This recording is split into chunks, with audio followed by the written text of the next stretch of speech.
जिला स्तरीय स्वतंत्रता दिवस समारोह जिला के उपमंडल लोहारू स्थित चौधरी देवीलाल खेल परिसर में हर्षोल्लास के साथ मनाया गया। इस अवसर पर विकास एवं पंचायत मंत्री श्री देवेंद्र सिंह बबली ने बतौर मुख्यातिथि शिरकत की। उन्होंने राष्ट्रीय गान की धुन के साथ ध्वजारोहण किया।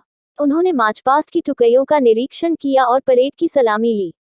इस दौरान उपायुक्त RS ढिल्लन, अतिरिक्त उपायुक्त राहुल नवाल एवं पुलिस अधीक्षक अजीत सिंह शेखावत भी मौजूद रहे। श्री बबली ने उसके बाद उन्होंने लोहारू के लाल बहादुर शास्त्री पार्क में लाल बहादुर शास्त्री जी की प्रतिमा, महात्मा गांधी पार्क में महात्मा गांधी की प्रतिमा व आजाद भगत सिंह चौक पर भगत सिंह की प्रतिमा पर माल्यार्पण किया। विकास एवं पंचायत मंत्री श्री देवेंद्र सिंह बबली ने अपने संबोधन में कहा कि आज हर भारतवासी के लिए हर्षोल्लास का दिन है। पूरा देश तिरंगे के रंगों में रंगा है। आज हमने स्वतंत्र राष्ट्र के रूप में 75 वर्ष पूरे कर लिए हैं। इस दिन को देखने के लिए मां भारती के अनगिनत सपूतों ने अपना सर्वस्व न्यौछावर कर दिया। उन्हीं के बलिदानों के कारण आज हम आजादी की खुली हवा में सांस ले रहे हैं। युवाओं की शिक्षा, कौशल व बेरोजगारी का डेटा भी इस पोर्टल पर डाला गया है। पीले राशन कार्ड बनाने का काम भी परिवार पहचान पत्र के माध्यम से किया जा रहा है। शुरुआत में जिला सिरसा व कुरुक्षेत्र में यह योजना पायलट आधार पर शुरू की गई है। इस नई व्यवस्था के तहत लाभार्थी की आय में परिवर्तन होने पर राशन कार्डों का रंग व श्रेणी भी अपने आप बदल जाएगी। यदि कोई व्यक्ति वृद्धावस्था पेंशन के लिए निर्धारित आयु पूरी कर लेता है तो अब उसे अपनी पेंशन बनवाने के लिए सरकारी दफ्तरों के चक्कर नहीं काटने पड़ते। परिवार पहचान पत्र के माध्यम से उसकी पेंशन अपने आप शुरू हो जाती है। सरकार ने सबसे गरीब लोगों का जीवन स्तर ऊंचा उठाने के लिए मुख्यमंत्री अंत्योदय परिवार उत्थान योजना शुरू की है। इसके तहत सबसे गरीब परिवारों की पहचान करके उनकी वार्षिक आय कम से कम 1.80 लाख रुपए की जा रही है। इसके तहत 30,000 परिवारों को रोजगार के लिए ऋण व अन्य सहायता दी गई है। अब इस योजना का तीसरा चरण शुरू हो चुका है। गरीब परिवारों को मुख्यमंत्री परिवार समृद्धि योजना के तहत 6,000 रुपए वार्षिक सहायता दी जा रही है। प्रदेश में सभी तरह की सामाजिक सुरक्षा पेंशन 1 अप्रैल 2021 से बढ़ाकर 2,500 रुपए मासिक की गई है। आयुष्मान भारत योजना के तहत 27 लाख गरीब परिवारों को 5 लाख रुपए तक का वार्षिक मुफ्त इलाज करवाने की सुविधा दी जाएगी। सरकार ने अपनी भावी पीढ़ी को कौशल व संस्कार युक्त रोजगार परक शिक्षा प्रदान करने के लिए नई राष्ट्रीय शिक्षा नीति 2020 लागू की है। यह नीति लागू करने वाला हरियाणा देश का पहला राज्य है। इसे 2025 तक ही पूर्ण रूप से लागू कर दिया जाएगा। प्रदेश में स्कूल से लेकर विश्वविद्यालय तक की शिक्षा को कौशल के साथ जोड़ा गया है। प्राइवेट स्कूलों की तर्ज पर सुविधाएं देने के लिए प्रदेश में 138 नए संस्कृति मॉडल स्कूल खोले गए हैं। सरकारी स्कूलों में पढ़ने वाले 10वीं से 12वीं कक्षा तक के विद्यार्थियों को 2 GB इंटरनेट डाटा तथा पाल सॉफ्टवेयर से युक्त 5 लाख टैबलेट दिए जा रहे हैं। वर्तमान सरकार के कार्यकाल में लगभग 87,000 युवाओं को योग्यता के आधार पर सरकारी नौकरियां दी गई हैं। आउटसोर्सिंग से जुड़ी सेवाओं में ठेका प्रथा बंद करने के लिए हरियाणा कौशल रोजगार निगम बनाया गया है। आउटसोर्सिंग स्टाफ के वेतन के लिए अंग्रेजों के जमाने से चले आ रहे सी रेट के स्थान पर निगम रेट बनाए गए हैं। निजी क्षेत्र में प्रदेश के युवाओं के लिए 75% आरक्षण भी लागू हो गया है।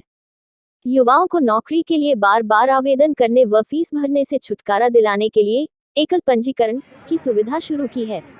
बार बार प्रतियोगी परीक्षा से निजात दिलाने के लिए कॉमन पात्रता परीक्षा का प्रावधान किया गया है।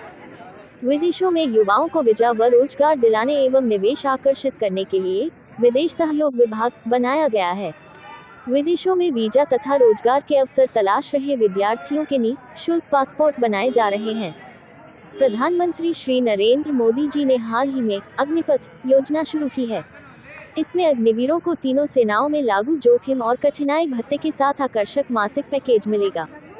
इसका सबसे अधिक लाभ हरियाणा के युवाओं को ही मिलेगा क्योंकि सेना में हमारे युवा ज्यादा भर्ती होते हैं। केंद्रीय सशस्त्र पुलिस बलों में अग्निवीरों को 10% आरक्षण दिया गया है।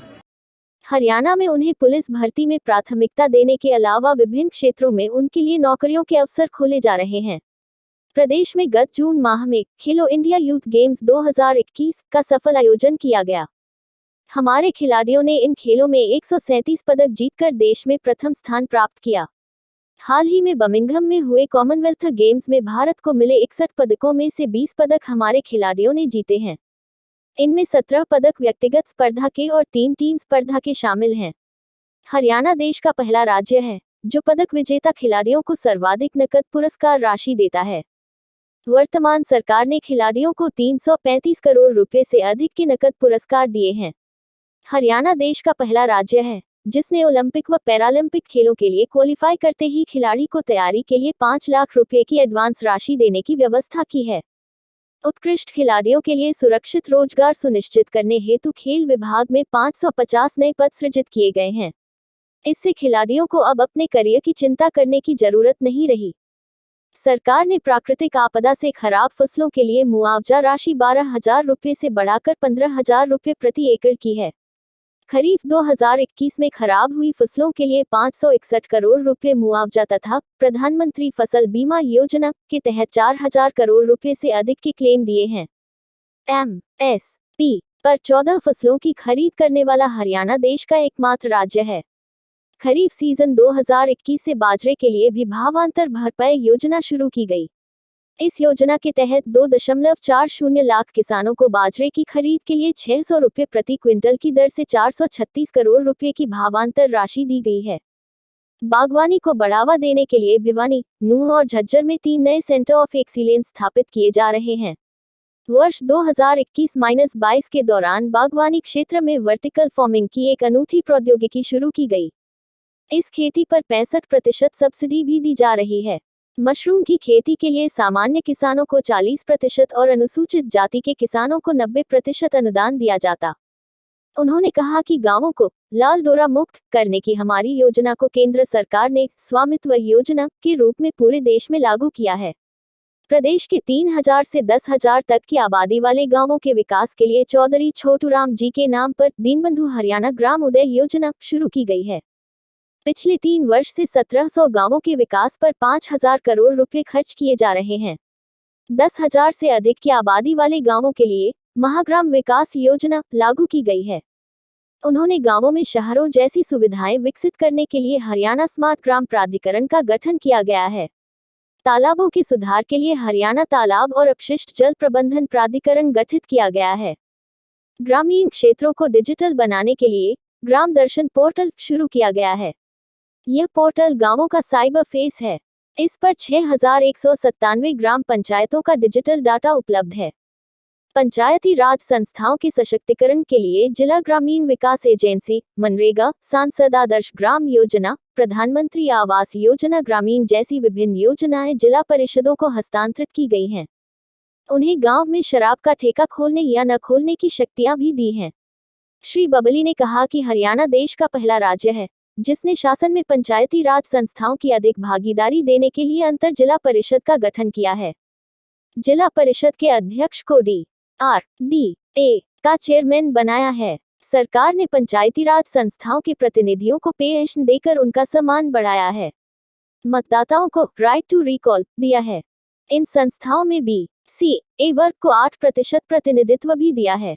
सरकार ने नगर निकायों को शक्तियों के विकेंद्रीकरण के लिए कई कदम उठाए हैं। शहरी निकायों को मजबूत करने के लिए हमने मेयर का प्रत्यक्ष चुनाव करवाया है। पंचायती राज संस्थाओं और शहरी स्थानीय निकायों की वित्तीय स्थिति मजबूत करने के लिए संपत्ति के पंजीकरण पर स्टाम्प शुल्क का 2% राजस्व इन्हें प्रदान किया गया है।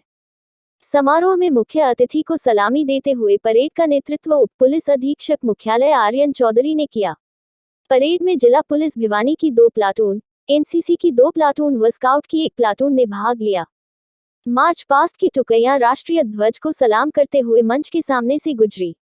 PSI आशीष की अगुवाई में पुरुष की पुलिस टुकड़ी, ASI बबीता की अगुवाई में महिला पुलिस की टुकड़ी, सागर के नेतृत्व में भारत स्काउट एंड गाइड की टुकड़ी सहित लड़के व लड़कियों की NCC टुकड़ियों ने मंच के सामने से गुजरते हुए राष्ट्रीय ध्वज को सलामी दी।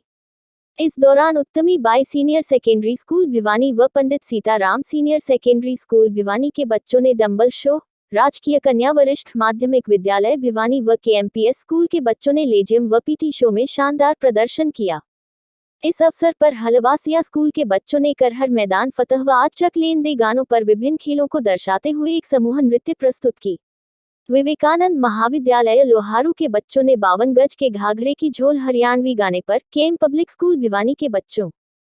इस अवसर पर विकास व पंचायत मंत्री की धर्मपत्नी सुनीता उप पुलिस अधीक्षक हितेश यादव, एसडीएम लोहारू जगदीश चंद्र, सीईओ जिला परिषद कुशल कटारिया, डीएसपी जगत सिंह, जिला शिक्षा अधिकारी राम अवतार शर्मा, तहसीलदार जोधा राम भारद्वाज, डीआरओ राजकुमार, डीटीपीओ आशीष महान, तहसीलदार Ravinder Malik, civil surgeon doctor रघुवीर शांडिल्य, डीडीए डॉक्टर आत्माराम गोदारा, जजपा जिला अध्यक्ष विजय गोठड, डीएचओ देवीलाल, उप तहसीलदार गौरव, बीडीपीओ रेणुता, बीओ धूप सिंह आर्य, डॉक्टर गौरव चतुर्वेदी, संदीप श्योरान, डीएफएससी अनिल कालड़ा, महिला बाल विकास एवं परियोजना अधिकारी दर्शना मालवाल, अलका आर्य, नगर पालिका चेयरमैन दौलत राम सोलंकी, कमल सैनी, मंडल अध्यक्ष कैप्टन रामफल श्योरान, विजय शेखावत, विजय फोगाट, ओमवीर फुर्तिया, सुरेंद्र राठी, पूर्व चेयरमैन राजीव श्योरान, एसडीओ राकेश सहित सभी विभागों के अधिकारी व कर्मचारी, विभिन्न शिक्षण संस्थानों के छात्र छात्राएं, शिक्षक, गणमान्य नागरिक उपस्थित थे। बॉक्स स्वतंत्रता सेनानियों, युद्ध वीरांगनाओं व सांस्कृतिक कार्यक्रमों में भाग लेने वाले बच्चों को सम्मानित किया। इसके अतिरिक्त हरियाणा सरकार द्वारा आपात स्थिति के पीड़ितों को भी स्वतंत्रता दिवस समारोह में सम्मानित किया। देश में देश के प्रधानमंत्री ने भी आह्वान किया था, झंडे लगाए गए थे तमाम जगहों पर। क्या कहेंगे इस बार का जो ऐतिहासिक कार्यक्रम था इसके संदर्भ में? देखिए, आप सब जानते हैं इस पूरे साल के जो हमने 75 साल आज़ादी की है, अमृत महोत्सव के रूप में हमने ये साल मनाया है, पूरे धूमधाम से मनाया इस साल को। और उसके बाद देखा होगा हमारे देश के प्रधानमंत्री जी ने हर घर तिरंगा अभियान का आह्वान हमारे देशवासियों से बढ़ चढ़ कर पूरे प्रदेशवासियों ने और देशवासियों ने भाग लिया और उन वीर शहीदों को, उन योद्धाओं को जिन्होंने अपने आप को इस देश को कुर्बान कर दिया, हमने उनको नमन करके उनको याद किया। हम सब के लिए फख्र की बात है कि हम आज़ाद हिंदुस्तान में हैं और उन योद्धाओं को हमें कभी नहीं बोलना चाहिए, हमारे देश के इतिहास को नहीं भूलना चाहिए। और आने वाली जनरेशन ये आज़ादी हमने कितनी कुर्बानी दी, इसको याद रखते हुए अपने देश के प्रति, अपने प्रदेश के प्रति और जो हमारे समाज के प्रति भारतीय संविधान में जिस तरह से लक्ष्य तय किए गए थे, आर्थिक, सामाजिक, राजनीतिक आज़ादी, आपको लगता है कि आज़ादी के 75 साल बाद भी वो आज़ादी मिल पाई है? बिल्कुल, पूरा हिंदुस्तान आज़ाद। आज इस लोकतंत्र प्रणाली के अंदर हर आदमी को अपनी बात कहने का हक है और हम अपने अधिकारों को लड़ने का हक है। ये हमारे हिंदुस्तान में लोकतंत्र देश में संभव है जो हर आदमी अपनी बात को मजबूती से कह सकता है। पंचायतों को धुरी माना जाता है। पंचायत के मंत्री हरियाणा में पंचायत चुनावों को लेकर लगातार चर्चाएं रहती हैं, कभी मामला मानी हाई कोर्ट में, तो अभी क्या किस तरह का स्टेटस? देखिए, आपको पता था पहले मानी है मामला विचारा था, लेकिन वहाँ से हमें इलेक्शन करवा से इलेक्शन आई हुई है और सरकार उसके लिए पूरी तरह तैयार है। आने वाले अगले सितंबर माह में संभावना है कि पंचायत के चुनाव उसकी घोषणाएँ जल्द इलेक्शन कमीशन के लगा हुई है। आप क्योंकि एक राजनेता भी हैं आज मुख्य अतिथि के साथ साथ, तो आपको लगता है कि गठबंधन सरकार आगे भी चल रही है? बिल्कुल, सरकार प्रदेश में आपने देखा होगा अनेक सरकारी योजनाएँ प्रदेश के लोगों के लिए सरकार ने चलाई हैं और इसका समय को कोविड का था, उसके बाद उनको गति देने का। इस बार एक देवेंद्र जी नया प्रयोग किया गया था, जिला मुख्यालयों पर कार्यक्रम आयोजित ना करके इस तरह के कस्बों में, इस तरह के छोटे शहरों में कार्यक्रम आयोजित किए जाने के पीछे क्या प्रोग्राम किया गया? हम 75वां आज़ादी का अमृत महोत्सव मना रहे थे, हमारे पूरे मुख्यमंत्री जी और हमारे सभी कैंपस में चर्चा आई और हम सब डिवीज़न कर दिए, हमारे जो सब डिवीज़न के आसपास के गाँव देहात के जो हमारे लोग वो भी आज़ादी का जो पर्व हम किसी को मना रहे हैं, उसमें सभी को सके, क्योंकि जिला लेवल हेडक्वार्टर पर होता है। अब की बार सभी, चाहे वो मंत्री हैं, सांसद हैं, विधायक हैं, उनको सबको अपने सब डिवीज़न लेवल पर अधिकार होता है।